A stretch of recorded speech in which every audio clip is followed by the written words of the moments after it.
All right, y'all. So I'm back. So this is the first time that I realized that I'm being stopped.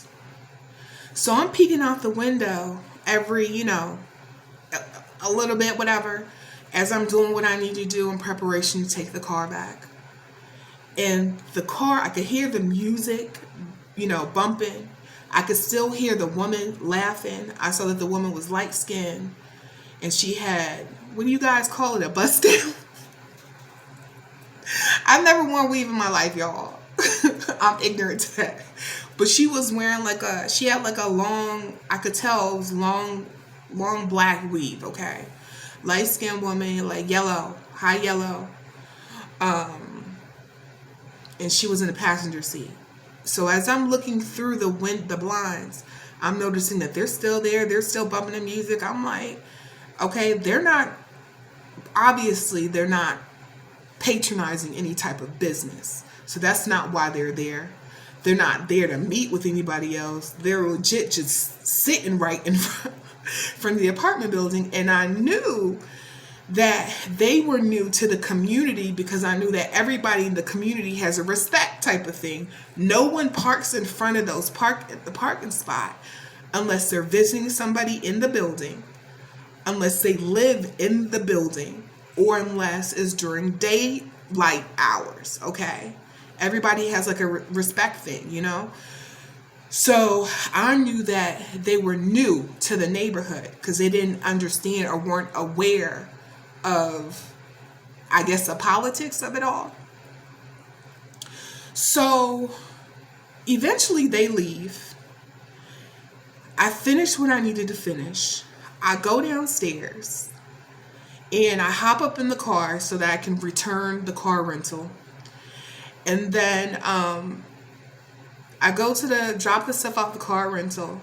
I didn't think anything of it. Usually, I fill the gas up, wash the car, whatever, right before I drop it off.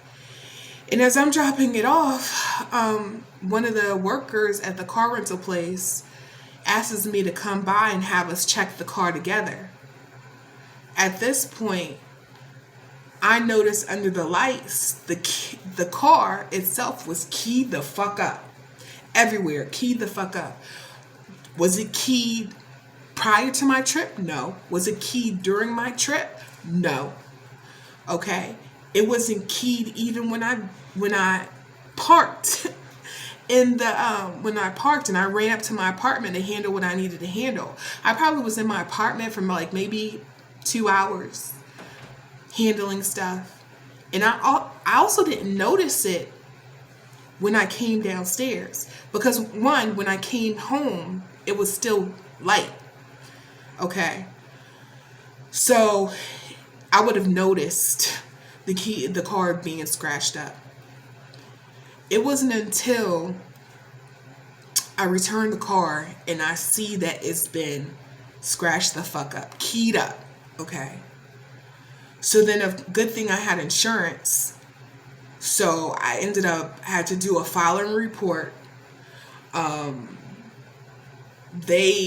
believe they filed a report like with the insurance.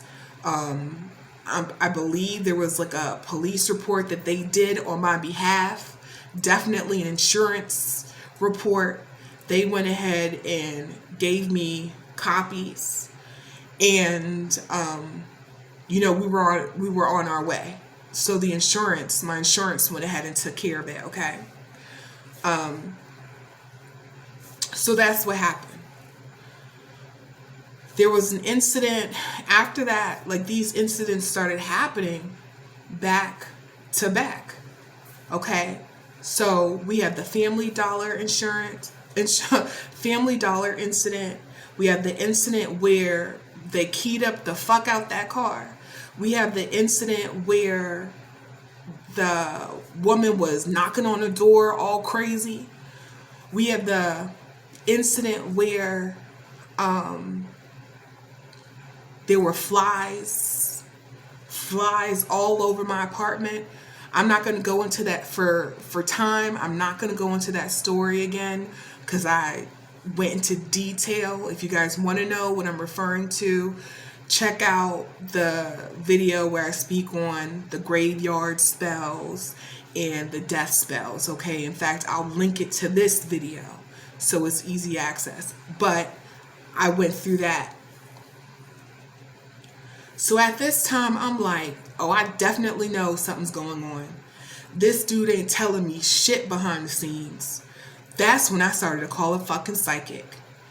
And the first woman I called, because I'm going to shout them out. I'm going to shout out all the psychics that I called, because all of them were an integral part to helping me put some of the pieces together behind the scenes. One, and because I realized I was coming into some of my spiritual gifts for the first time, such as clairaudience, my dreams were becoming a lot more vivid, and I was having visions out the ass. And a lot of the things I could not make sense of, okay? So your girl went ahead and called the psychic. The first one is, oh my gosh, she goes by Divinely Guided Tarot. In fact, hold up, I want to make sure I do her justice. So I'm gonna I want to make sure I'm doing her justice. So let me look up her name.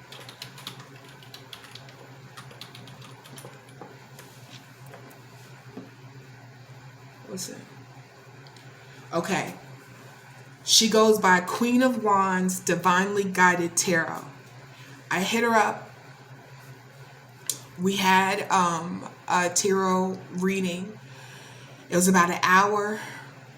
She basically explained to me that this dude that I was messing with, how she did confirm that the dude that I was messing with was a constant cheater, and that whoever woman that he was with knows how he gets down, knows how he's always cheating, but she's the type of person to come after the woman and blame the woman as opposed to addressing him.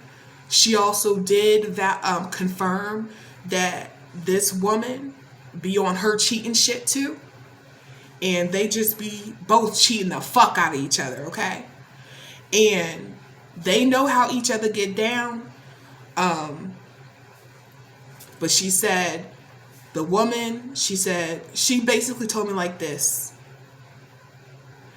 The woman usually doesn't blame him for anything, but she's the one that goes after the woman directly. Even though it may be an agreement, she goes after the woman. But she said, there's something about you. There's something about you that she don't like. There's something about you that she finds to be a threat. And I don't know if it's because of how you feel, how he feels about you, how he talks about you, or how you make him feel, but there's something about you. So she told me that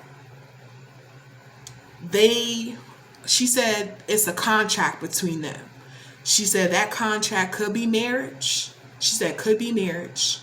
That contract could be they work together, or they could have a child together. This is what she said. But she said either way. She also, I remember her telling me he stays with a gun on him. She said he's in the street heavy. She told me he runs shit. If y'all understand what I'm picking up, what I'm putting down. Runs back and forth. What do you call it? Mule trafficking. This is what she told me. How he is heavily involved in the streets. And she says how he runs back and forth on some shit. And she basically said, don't mess with him. Stop messing with him. Because she said, your life ain't worth it. Because she said, this bitch right here,